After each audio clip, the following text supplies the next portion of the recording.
Class 12, Theme 4, Chapter number 4, name is Thinkers, Beliefs and Buildings। इस chapter में हम लोग बात करेंगे 600 बिफोर कॉमन एरा से 600 कॉमन एरा, यानी एंशियंट भारत के 1200 सालों की, जिसमें कैसे हमारे भारत में नए कल्चर का विकास हुआ, कैसे नए थिंकर्स, नए बिलीफ्स और नई बिल्डिंग्स बनी। क्या थी वो नए थिंकर्स, बिल्डिंग्स और बिलीफ। इस चैप्टर में हम लोग मोस्टली डिस्कस करेंगे रिलीजियस डेवलपमेंट की, कि किस तरह से एक नए धर्म का विकास हुआ, जो फोकस हुआ भारत के अंदर बुद्धिज्म और जैनिज्म पर। और साथ ही हम लोग बात करेंगे उन बिल्डिंग्स की जो बड़ी कॉम्प्लिकेटेड बिल्डिंग्स थी, और किस तरह ये रिलीजियस आइडियाज लोगों को बदल रहे थे। नए आइडियाज से नए आर्किटेक्चर स्टाइल बनी, नए स्कल्पचर्स बने, और ये सब चीजें हमें जानने को मिली जैन, बुद्धिस्ट और ब्राह्मणिकल टेक्स्ट से। और बाद में जो हमें रिमेन्स मिले, मोन्यूमेंट्स मिले, सांची, अमरावती और बहुत सारी जगहों के स्तूपास। ये कहानी स्टार्ट होती है 600 बिफोर कॉमन एरा से, जब भारत के अंदर महात्मा बुद्धा और महावीर स्वामी एक नई आइडियोलॉजी लेकर, नई फिलोसफी लेकर आए थे। तो उसी दौरान दुनिया में भी चेंजेस हो रहे थे, और वो पीरियड ही चेंजिंग का था, नए थिंकर्स का था। जैसे ईरान के अंदर जेराथुस्त्रा, तो फिर चाइना में कॉन्ग जी। और हम लोग बात करें अगर ग्रीस की यानी रोमन एम्पायर की, तो वहां पे भी नई फिलोसफी, नए आइडियाज आए, जो आइडियाज लेके आए सोक्रेट, प्लेटो एंड एरिस्टोटल। इन सभी थिंकर्स ने कोशिश की, ट्राई किया understanding the mysterious of existence, कि इस दुनिया में हम जो मानव लोग इस पूरी अर्थ पर क्यों आए, कैसे आए, क्या हमारा पर्पज है, और हमारा ह्यूमन बीइंग का कॉस्मिक ऑर्डर से रिलेशनशिप क्या है। हम लोग डेथ के बाद कहाँ जाते हैं और मृत्यु से पहले हम लोग कहाँ पे थे। इन सभी पे वो लोग ओपनली डिस्कस करते हैं। और इंडिया में इन थिंकर्स के साथ महावीर स्वामी और महात्मा बुद्धा के साथ एक नई सिटीज, नए किंगडम्स का भी डेवलपमेंट होने लगा, और साथ में सोशल और इकोनॉमिक लाइफ भी चेंजेस होने लगी गंगा वैली के पास में। अब हमारा इस चैप्टर में पहला टॉपिक है द सैक्रिफिशियल ट्रेडिशंस, कि किस तरह से यज्ञ करके लोग अपने जो इच्छाएं थी, अपने जो विशेष थे वो पूरे करते थे। तो सैक्रिफिशियल्स मतलब यज्ञ ट्रेडिशन। यज्ञ ट्रेडिशन हमें इन सब की जानकारी हमें ऋग्वेद में बहुत ही आसानी से और बहुत ही बेहतरीन तरीके से दी हुई है। Rigveda completed in the 1500 before common era to the 1000 before common era, यानी जो हम लोग 600 बिफोर कॉमन एरा से भी पहले की बातें कर रहे हैं। इस दौरान ऋग्वेद का कंपाइल किया गया, बना। और ऋग्वेद में मेनली दिया गया है वो हाइमन्स, किस तरह के मंत्रों का यूज करके जो वेरियस डेटीज थे, यानी जो देवता थे, लोकल देवता, उन सबको याद किया जाता था। ऋग्वेद में मोस्टली इन 3 भगवानों को ज्यादा बार याद किया गया है, और वो 3 भगवान है अग्नि, इंद्र और सोम। और इन तीनों भगवानों को याद करने के लिए स्पेशल मंत्र चेंटेड किए जाते थे, जो किए जाते थे सेक्रीफाइस के दौरान, यानी यज्ञ करते समय। और यज्ञ करते समय लोग इन भगवान से प्रेयर करते थे कि उनके जो जानवर है, केटल्स, सन्स, बच्चे, उन सब की गुड हेल्थ रहे, लॉन्ग लाइफ जिए और सब कुछ अच्छा हो जाए। यही ऑब्जेक्टिव था सैक्रिफाइसेस करने का, यज्ञ करने का। अब हम लोग बात करते हैं कि जो यज्ञ करने की जो पैटर्न था परफॉर्मेंस करने का, वो कब से स्टार्ट हुआ। तो ऋग्वेद से पहले से ही था। पहले स्टार्टिंग के अंदर जो ऋग्वेद होते थे वो किसी ग्रुप के द्वारा किए जाते थे, यानी प्रीस्ट का जो ग्रुप होता था वो करते थे। फिर बाद में ये परफॉर्मेंस इंडिविजुअल भी होने लगे, जो head of the house hold के द्वारा करवाए जाते थे। इसमें मोस्टली फेमस सैक्रिफाइसेज यानी यज्ञ थे, उनका नाम था राजसूय यज्ञ और अश्वमेध यज्ञ, जो ज्यादातर चीफ या किंग्स के द्वारा ही करवाए जाते थे। और इसके लिए ब्राह्मण प्रीस्ट की जरूरत पड़ती थी, जो रिचुअल परफॉर्मेंस करता था। और इन नए फिलोसोफर के साथ ही भारत के अंदर नए क्वेश्चंस भी रेज होने लगे। नए क्वेश्चंस क्या थे, लोगों के दिमाग में, लोग बड़े क्यूरियस थे नए क्वेश्चन करने के लिए, कि मीनिंग ऑफ द लाइफ, हमारे जीवन का क्या मतलब है, क्या पॉसिबिलिटी है लाइफ आफ्टर द डेथ और रीबर्थ से पहले। इन सभी इश्यूज पर, इन सभी क्वेश्चंस पर हॉटली डिबेट होने लगी। कुछ लोग जो वैदिक परंपराओं के थे, जो ट्रेडिशनल सिस्टम को मानते थे, वो इसको इम्पोर्टेंट देते थे यज्ञ सिस्टम को, तो कुछ लोग उसके अगेंस्ट थे। और डिबेट और डिस्कशन जो होती थी उस जगह का नाम होता था कुटागारशाला। अगला टॉपिक है हमारा कुटागारशाला। हालांकि भारत के अंदर 64 सेक्ट ऑफ द सेक्ट्स है या स्कूल्स ऑफ द थॉट है, यानी भारत के अंदर जैसे हिंदुज्म के अंदर 64 परंपराएं, क्रिश्चियनिटी में जैसे 2 पार्ट है, कैथोलिक और दूसरा है प्रोटेस्टेंट, तो फिर इस्लाम में है शिया और सुन्नी। वैसे ही हिंदुज्म में 64 पार्ट है, इस रिलीजन के सेक्ट है, और इन सब के ऊपर लाइवली डिस्कस हुआ, डिबेट हुई, और जो टीचर इसके अंदर इस डिबेट के अंदर जीत जाता था उसके अपोनेंट को और उसके सारे उसके जितने भी डिसाइपल्स होते थे, शिष्य होते थे, उन सबको उस जीते हुए टीचर के फॉलोअर बनना पड़ता था। पहले कोटागारशाला के बारे में जान लेते। Place where the debate of teachers who tried to convince one another and lay persons about the validity of their philosophy and took place. यानी हम लोग कह सकते हैं कि कोटागारशाला का मतलब होता है एक हट विद ए पॉइंटेड रूफ, जहां पे जितने भी ट्रेवलर्स होते थे वो इस जगह रुकते थे और आपस में डिबेट और डिस्कस करते थे अपने अपने धर्मों की। महावीर स्वामी और महात्मा बुद्धा ने मोस्टली क्वेश्चंस का आंसर दिया। वो लोग वैदिक परंपराओं को नहीं मानते थे। वो लोग एम्फेसाइजेस देते थे कि इंडिविजुअल एजेंसी की हर व्यक्ति में कोई ना कोई एबिलिटी होती है। इन लोगों ने मेन और वुमेन में कोई भेदभाव नहीं किया, सबको इक्वल माना महात्मा बुद्ध और महावीर स्वामी ने। और इवन इन्होंने किसी भी कास्ट और जेंडर में भेदभाव नहीं किया, सभी कास्ट के लोगों को इक्वल एग्जिस्टेंस दिया, इक्वल वैल्यू दी सभी लोगों को। तो फिर हम लोग स्टार्ट करते हैं महावीर स्वामी से। महावीर स्वामी जो 540 से 468 के बीच में रहे। महावीर स्वामी 23rd तीर्थंकर थे। 23rd तीर्थंकर मतलब कि 23वें गुरु थे। इससे पहले महावीर स्वामी से पहले जितने भी 23 गुरु थे वो भी अपनी अपनी कलाओं में, अपने अपने ज्ञान में माहिर थे। महावीर स्वामी जैसे ही 24वें गुरु बने 24, इन्होंने जीवन में एक नया उद्देश्य दिया लोगों को, एक नई प्रणाली दी। उसके बाद में जैनिज्म बढ़ा।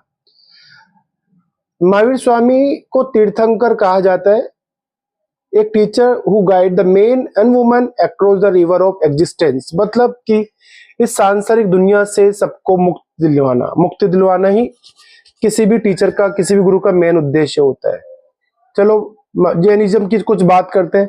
तो सबसे पहले जो तीर्थंकर यानी गुरु थे जैनिज्म में, उनका नाम था ऋषभदेव।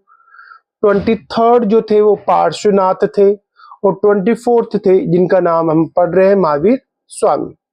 महावीर स्वामी का बर्थ कुंडल ग्राम में, जो अभी मुजफ्फरपुर डिस्ट्रिक्ट है बिहार में, वैशाली के पास में, वहां पे बर्थ हुआ। इनके फादर का नाम सिद्धार्थ था, जो जैनत्रिया चीफ थे, जैनत्रिया के, और क्षत्रिय क्लास से बिलोंग करते थे महावीर स्वामी और उनके फादर। मदर का नाम त्रिशला था, जो लिच्छवी डायनेस्टी से बिलोंग करती थी। यशोदा वाइफ का नाम, तो डॉटर का नाम, एक इनकी डॉटर थी, और इनकी जो एज थी वो 30 ईयर थी। जो फिर एज 30 ईयर के अंदर इन्होंने अपना घर त्याग दिया। घर त्यागना जैनिज्म और बुद्धिज्म में महाविनिष्क्रमण कहलाता है। और घर त्यागने के बाद left after the house 12 year, Mahavir Swami attend the acknowledge, केवल्य प्राप्त हुआ। यानी 42 की उम्र में महावीर स्वामी को केवल्य प्राप्त होता है, और 72 की उम्र में इनकी डेथ हो जाती है, पावापुरी बिहार में ही। महावीर स्वामी का कुछ मैसेज थे। Main teaching of Mahavir Swami, the entire world is animated, even stone, rock, water have life. Mahavir Swami कहते थे पत्थर में भी, रॉक में, मिट्टी में, सब में जीव होता है, वाटर में भी जीव होता है। No injury to living being, किसी भी जीवित व्यक्ति को आप नुकसान मत पहुंचाओ, स्पेशली ह्यूमन, एनिमल्स, प्लांट और इंसेक्ट को, बचो उनको मारने से। महावीर स्वामी कहते हैं कि the cycle of the birth rebirth is safe through karmas. आपका जो बर्थ और रीबर्थ का जो साइकिल है वो डिपेंडेंट करेगा आपके कर्म के ऊपर। और साथ में ये कहते हैं कि जो एसेंटिज्म और patience are required to free oneself from the cycle of karma. आपको उन सभी चीजों को त्यागना होगा, अपने आप में धैर्य रखना होगा, तभी आप उस साइकिल कर्म के साइकिल से बच पाओगे। महावीर स्वामी ने कहा कि जो इस एग्जिस्टेंस से मुक्ति चाहता है, सेलिब्रेशन चाहता है, उसको सब चीजें रिनाउंस करनी ही पड़ेगी सांसारिक दुनिया की। और ये he did not believe in the existence of the God. He did not believe that God created and controlled the whole universe. ये नहीं मानते इस बात को। It was all waste of time to recite the mantras and perform the sacrifices. Mahavir Swami सभी यज्ञ प्रणाली से मंत्र चैंटिंग के खिलाफ थे। बोलते ये सब वेस्ट ऑफ टाइम है, इससे अच्छा आप शांत बने रहे, पेशेंसफुल रहे, अपने कर्म करते रहे, अच्छे कार्य करें, लोगों का भला करें, सब में जीव होता है, किसी को मारे नहीं। इनके 3 एसेंशियल गुड लाइफ वर्ड थे। राइट फेथ, आप सही चीजों में विश्वास करें, राइट नॉलेज, अच्छे ज्ञान प्राप्त करें और अच्छे एक्शंस करें। इन 3 थिंग्स को कॉल द ज्वेल्स, 3 ज्वेल्स या 3 रत्नाज। महावीर स्वामी की जो 3 इंफॉर्मेशन थी कि राइट फेथ, राइट नॉलेज और राइट एक्शन, इनको रत्नाज कहा गया है। इसके अलावा महावीर स्वामी और अदर्स जितने भी इनसे पहले वाले 23 तीर्थंकर थे, गुरु थे, इन सब ने 5 जो है स्पेशल ज्ञान दिया है, शिक्षा दी है। वो 5 मैसेज क्या है, बात करते हैं। पहला message, to abstain from killing, किसी भी चीज को नहीं मारना, मतलब किसी भी जीव को मारने की कोशिश भी ना करने, उनसे बचे। To abstain from the stealing, किसी भी चीज के प्रति आकर्षित ना हो, उसको चोरी करने की कोशिश भी ना करें। To abstain from the lying, झूठ बोलने से बचे। टू ऑब्जर्व द सेलिबेसी, ये इंपॉर्टेंट था। महावीर स्वामी ने इसको इंक्लूड किया था अपने 4th शिक्षा में कि आप ब्रह्मचारी बने रहे। और 5वां था message, to abstain from the processing of property, कि आप जो एक्स्ट्रा प्रॉपर्टी आप एक्सेस करते हैं उसकी जरूरत नहीं है जीवन जीने के लिए, ये पाप है। तो ये 5 शिक्षाएं थी महावीर स्वामी की। और फिर इसके बाद में teaching of the Mahavir Swami की इन सब बातों से जो बाद में इनके शिष्यों ने इनको रिकॉर्ड किया डिसाइपल्स ने, और बाद में स्टोरीज के थ्रू दुनिया से अपील की गई, कॉमन लोगों से लिटरेचर में उतारा गया, प्राकृत, संस्कृत, तमिल, अलग अलग बुकों के अंदर बताया गया। और बाद में धीरे धीरे इस भारत में महावीर स्वामी की शिक्षाओं का, इनके गुरुओं का प्रचार होने लगा, जो बाद में स्टोन स्कल्पचर में भी कन्वर्ट हुआ, मतलब उसके थ्रू भी मैसेज पास हुए सेवरल जगहों पर। अब हम बात करते हैं महात्मा बुद्धा की। महात्मा बुद्ध जो एक अलग आइडियोलॉजी लेके आते हैं, एक नई परंपरा, नई फिलोसफी स्टार्ट करते हैं। पहले इनके बारे में इंट्रोडक्शन जानते हैं। महात्मा बुद्धा 563 से 483 में रहे भारत में, यानी एंशियंट भारत की बात चल रही है। इनका बर्थ लुम्बिनी में नियर कपिलवस्तु इन नेपाल में हुआ, अभी नेपाल है वो जगह। और इनकी फादर का नाम शुद्धोधन था, जो किंग थे कपिलवस्तु के। कपिलवस्तु जो नेपाल में एक किंगडम था, लुम्बिनी वन के पास में। शाक्य डायनेस्टी के ये फैमिली से बिलोंग करते थे। और इनकी मदर का नाम महामाया था, प्रिंसेस ऑफ कौशला, जैसे भगवान श्री राम की मदर थे कौशल नरेश। और after the birth of Mahatma Buddha, इनकी मदर जो थी उनकी डेथ हो जाती है 7 दिन बाद, यानी 1 वीक के अंदर ही। फिर बाद में इनका ध्यान रखने के लिए cared by his stepmother, जिनका नाम था गौतमी। इनके फादर शादी करते हैं गौतमी से, और फिर गौतमी इनकी मदर होती है, तभी इनका नाम गौतम बुद्ध भी रखा जाता है, और फेमस भी है दुनिया में। At the age of the 16 years he married with the Yashodhara, और she gave birth to the son, जिस सन का नाम था राहुल। अब महात्मा बुद्ध के बारे में थोड़ा और जानते हैं। तो Mahatma Buddha was not interested in married life, वो उन सब चीजों में बिलीव नहीं करते थे। एक्चुअली बात ये हुई थी कि जब महात्मा बुद्ध का बर्थ हुआ तो इनके जो पिता थे शुद्धोधन, उन्होंने एक प्रिडिक्टर को बुलाया, एक ब्राह्मण को बुलाया इनकी भविष्यवाणी करने के लिए। और वो ब्राह्मण था, उसका नाम था कौंडिन्य। कौंडिन्य ने प्रिडिक्शन किया कि ये बच्चा बड़ा होकर, यानी महात्मा बुद्ध के बारे में, ये बच्चा बड़ा होकर या तो यशस्वी किंग बनेगा या बहुत महान एक संत बनेगा। पिता डर गए, पिता एक यशस्वी किंग ही बनाना चाहते थे अपने पुत्र बुद्ध को, महात्मा को, गौतम को। तो फिर कुछ दिनों बाद में इनके दिमाग में ये रहा, जब वो बड़े होते गए, कि उनको उन सभी, पिता ने तो कोशिश की कि सांसारिक जीवन में उसको डुबाए रखे, तभी तो उनकी एज ऑफ 16 के अंदर इनकी शादी करा दी जाती है, इनके एक बच्चा भी हो जाता है। पर 29 एज में जब ये 29 साल के हुए तो इन्होंने महापरित्याग कर दिया, गृह त्याग कर दिया। गृह त्याग करके और in the age of 35, 7 year के बाद में इनको अटेन हुआ एक्नोलेज, यानी केवल्य ज्ञान प्राप्त हुआ। और सबसे पहले इन्होंने अपना ज्ञान सारनाथ जो अभी नियर बनारस में, वह धर्म चक्र परिवर्तन किया, यानी अपने 5 ब्राह्मण दोस्तों को सबसे पहले ज्ञान दिया, सरमन दिया, उपदेश दिया। और कुछ जगह बहुत फेमस है, जैसे कि महात्मा बुद्धा का बर्थ हुआ लुम्बिनी में, इनको ज्ञान प्राप्त हुआ बोध गया में, इन्होंने पहला सरमन स्पीच दिया वो था सारनाथ में, और इनकी मृत्यु होती है कुशीनगर जो यूपी में 483 के अंदर।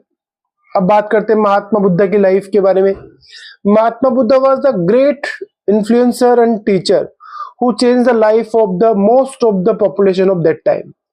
His message spread across the subcontinent beyond the through Central Asia to China, Korea, Japan, through the Sri Lanka, across the sea or to Myanmar, Thailand and Indonesia.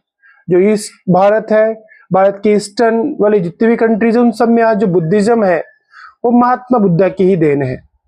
Buddha was name Siddharth था at the birth, और बाद में इनको शुद्धोधन भी कहा गया। और बहुत सारे डिबेट के अंदर इन्होंने बहुत सारे लोगों को हराया। महात्मा बुद्धा की लाइफ थोड़ी सी अलग थी। महात्मा बुद्धा की लाइफ में पहले ये बात करते हैं हम कि चेंजेस कैसे आए, क्या ऐसा ट्रॉमेटिक इंसिडेंट हुआ कि महात्मा बुद्धा की लाइफ में चेंजेस हुआ। तो क्या हुआ, एक बार अपने सारथी को इन्होंने कहा कि चलो हम शहर का भ्रमण करने जाते हैं। तो इन्होंने देखा कि एक ओल्ड मैन था, बुजुर्ग व्यक्ति दिखा सबसे पहले इनको, फिर एक सिक बीमार व्यक्ति दिखा, फिर एक डेड बॉडी दिखी, और अंत में दिखा एक सन्यासी संत। जैसे इन तीनों के बारे में इन्होंने डिटेल पूछी तो सारथी ने कहा कि आदमी बुजुर्ग भी होता है, बीमार भी होता है, और डेथ होने के बाद में इस तरह से डेड बॉडी को लेके जाया जाता है, कॉर्पस को। पर महात्मा बुद्धा को ये सब चीजें बहुत उदास लगी। पर वो जो व्यक्ति था, फोर्थ व्यक्ति जो संत था, वो हमेशा प्रसन्न मुद्रा में बैठा था। तो महात्मा बुद्धा ने डिसाइड किया कि मैं इस तरह से जीवन जीना चाहता हूँ, एक बुद्ध की तरह, एक संत की तरह। और फिर ये बोधि ट्री यानी बोध गया में गए और अपने आप को इस तरह से तैयार किया कि इनको ज्ञान प्राप्त हुआ। महात्मा बुद्धा की टीचिंग के जो सोर्सेस है वो हमारे पास 3 पिटक्स है। उसमें अभिधम्म पिटक, सूत पिटक और विनय पिटक नाम से उन सब में डिस्क्राइब किया हुआ फुल डिटेल महात्मा बुद्धा की टीचिंग को। महात्मा बुद्धा की बात करें तो ये 4 नोबल ट्रुथ के बारे में बताते हैं महात्मा बुद्धा, जो आर्य सत्य है। पहली बात, the world is full of the sorrow and miseries. ये महात्मा बुद्धा का पहला ट्रुथ था, नोबल सत्य बताते हैं महात्मा बुद्धा। ये जो दुनिया है ये दुख से भरी पड़ी है। Desire is cause of all sorrows and miseries. Mahatma Buddha कहते हैं कि जो इच्छा है ना, वही कारण है सारे दुखों का। थर्ड नोबल ट्रुथ बताते हैं, sorrowing can be ended only by the eliminated of desires. जितने भी दुख है उन सबको अंत किया जा सकता है जब आप इच्छाओं का अंत कर दे। और फोर्थ मैसेज था noble truth, there must be a way to attain bliss and end desire. एक तरीका होता है उन सभी डिजायर्स को दूर करने का, और उसके लिए उन्होंने बताया कि आपको अष्टांग मार्ग पे चलना होता है। 8 फोल्ड पाथ, महात्मा बुद्ध ने 8 मार्ग बताए, उनको अपनाने से आप उन जो डिजायर वाले रास्ते ब्लिस के हैं वो अटेन कर सकते हैं, आप इन सबसे मुक्ति प्राप्त कर सकते हैं। और दीज अष्टांग मार्ग, जो 8 मार्ग बताए महात्मा बुद्धा ने, उन सभी दुखों से दूर होने के लिए तो पहला है राइट व्यू, हमेशा सही देखे, सही सोचे। राइट डिटर्मिनेशन, सही डिसाइड करे कुछ भी चीजें। राइट स्पीच, अच्छी बात बोले। राइट लाइवलीहुड, जीवन जीने के लिए सही तरीके अपनाए। राइट एक्शंस, अच्छे काम करे। राइट एक्सरसाइज, जो भी काम करे वो अच्छे हो। राइट मेमोरीज, सही चीजें ही सेव करे। राइट मेडिटेशन, सही मेडिटेशन करे, अपने आप को तैयार करे। और 5 रूल्स टू हिज डिसाइपल्स, इन्होंने अपने अपने शिष्यों को 5 रूल्स दिए जीवन जीने के। डोंट कमिट वायलेंस, कभी भी वायलेंस मत करना। Don't comment the property of other, दूसरों की प्रॉपर्टी पे नजर मत रखना। डोंट स्पीक फॉल्सली, झूठ मत बोलना। डोंट यूज द इंटॉक्सिकेंट्स, जो भी गलत चीजें हैं, इंटॉक्सिकेंट्स मतलब कि शराब, मदिरा, मांस, मच्छी, इससे दूर रहना। लेट नॉट वन बी अनचेस्टेड, यानी उन सभी चीजों से तभी मुक्ति मिलेगी जब आपको इन सभी चीजों को फॉलो करोगे, और आप एंगर से भी ओवरकम हो जाओगे और भगवान को अच्छे फील होने लगोगे, और आपको अपने आप ही खुद में एक नई शक्ति, नई ताकत दिखेगी। अब बात करते हैं महात्मा बुद्धा के फॉलोवर्स की, जो बुद्धिस्ट संघ में आए। बुद्धिस्ट संघ के पहले हम लोग बात करें, अगर संघ की बात करें तो the body of the disciples of the Buddha और organisation of monks is called the Sangha. इसके इनके शिष्यों के जो एक बहुत बड़ा ग्रुप होता था, एक संगठन होता था, उसको संघ बोलते थे। और ये ऑर्गेनाइज किया जाता था टीचर्स ऑफ धम्मा, जो सीनियर बुद्धा के डिसाइपल्स होते थे, सीनियर टीचर्स, वो अपने जूनियर्स को शिक्षा देते थे कि किस तरह महात्मा बुद्धा ने जीवन जीने का उपदेश दिया, जिन्हें भिक्षु और भिक्षुणी कहा जाता था। और सबसे पहले जो पहली महिला जो बनी महात्मा बुद्धा के संघ की, उसका नाम महाप्रजापति गौतमी था, जिसकी अपील उनके शिष्य आनंद ने अपने गुरु महात्मा बुद्धा से परमिशन लेकर की थी। पर महात्मा बुद्धा ने एक स्टेटमेंट दिया था after the joining the first woman, उनकी मदर के ज्वाइनिंग के बाद भी, कि इसके 500 सालों बाद में बुद्धिज्म समाप्त हो जाएगा इस देश से। और हुआ, जैसे महिला का प्रवेश हुआ। Although she was a mother first lady who was the disciple of Mahatma Buddha, पर महात्मा बुद्धा ने स्टेटमेंट तो सही दिया था। इनके जो फॉलोअर्स की बात करें तो सोशल ग्रुप के सभी लोग, किंग से लेकर वेल्दी मैन, गृहपति, हम्बर फोक, वर्कर, स्लेव, क्राफ्ट पीपल, सब वुमन, सब लोग इनके फॉलोवर्स थे। बाद में भिक्षु और भिक्षुणी की आइडेंटिटी के साथ संघ में जीते थे, जो बाद में डिस्कशन करते थे जीवन जीने के बारे में, लोगों को बातचीत करते थे, लोगों की जो भी समस्या होती उनको समाधान देते थे, ये भिक्षु और भिक्षुणीज। अब बात करते हैं कैसे बुद्धिज्म स्प्रेड हुआ भारत में और दुनिया में। तो Buddhism grew rapidly both during the life time of the Buddha and after the death of Mahatma Buddha, उनके जीवन में और जीवन के बाद भी ये फैला Buddhism. People were dissatisfied with the privileging religious were confessed by the social changes that were occurring। Actually बात ये हुई कि जो वैदिक परंपरा चल रही थी लेट वैदिक पीरियड के अंदर, उन प्रिविलिंग बेसिक परंपराओं से, कल्चर से लोग परेशान हो चुके थे, और लोगों को एक नई परंपरा की जरूरत थी जहां पर सब लोग को इक्वलिटी मिले, उनकी वैल्यू हो, उनको एक सुपरमेसी भी दी जाए, उनका खुद का एक स्टेटस हो, उनको रियलाइज कराया जाए सभी लोगों को कि वो जीवन जीने में खुद शामिल है, खुद अपना जीवन बेस्ट बना सकते हैं सब लोग।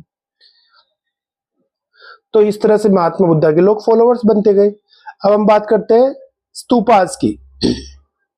से पहले चैत्य की बात कर लेते हैं। संघ की बात हुई, संघ जहां पर बहुत सारे जो महात्मा बुद्धा की भिक्षु भिक्षुणी थी टीचर्स, वो अपने जूनियर्स को शिक्षा देते थे। चैत्य एक सैक्रेड प्लेस जहां पर महात्मा बुद्धा के मूर्ति बनाकर उनकी पूजा की जाती थी, एक स्पिरिचुअल प्लेस होता था। फिर हम बात करते हैं विहार। विहार जहां पे बुद्ध और भिक्षु और भिक्षुणीज रहा करते थे।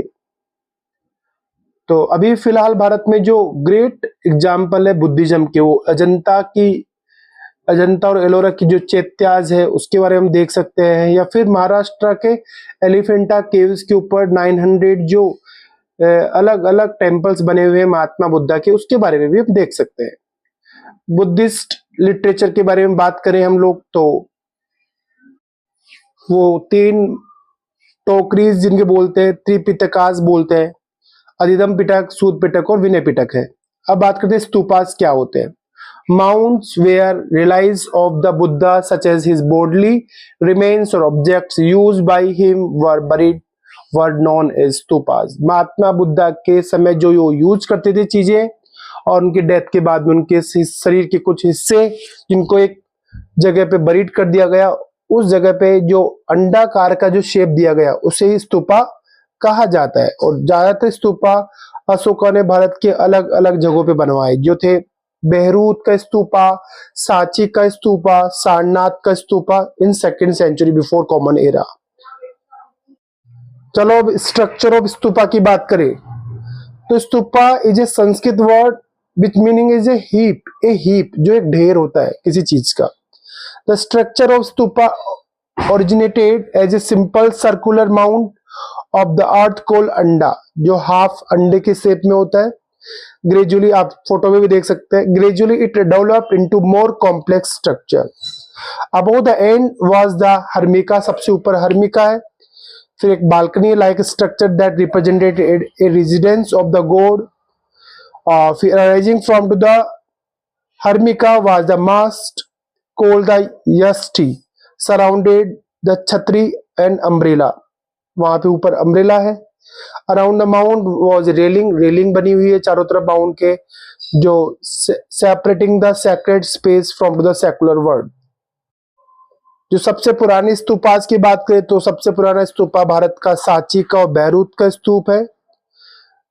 They were plain except from the stone railing which resemble a bamboo or wooden fence, and the gateways which were richly carved and installed at the 4 cardinal point.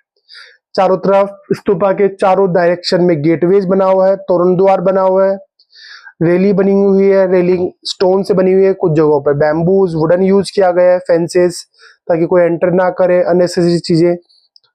The Mount of the Stupas in Amravati or Saja Deri in Peshawar came to be elaborately carved with sculptures. Amravati का जो स्तूप है उसके ऊपर बहुत शानदार sculpture किया हुआ है। तो पाकिस्तान में एक पेशावर में साहजी डेहरी की जगह है जहां पर भी एक बहुत बेहतरीन स्तूपा बना हुआ था 2nd सेंचुरी का, उस पर भी स्कल्पचर किया हुआ है, बहुत बेहतरीन स्कल्पचर है। अमरावती का स्तूपा जो Mahachethate Amravati is now just an insignificant little mound or totally defunct of its former glory. आगे की बात इस चैप्टर की हम लोग स्तूपा और उनकी कहानियां किस तरह इनको डिस्कवर किया गया, क्या डिस्प्यूट रहे, कौन था डिस्कवर करने वाला, कौन इनको प्रिजर्व किया, उन सब की कहानी हम लोग पार्ट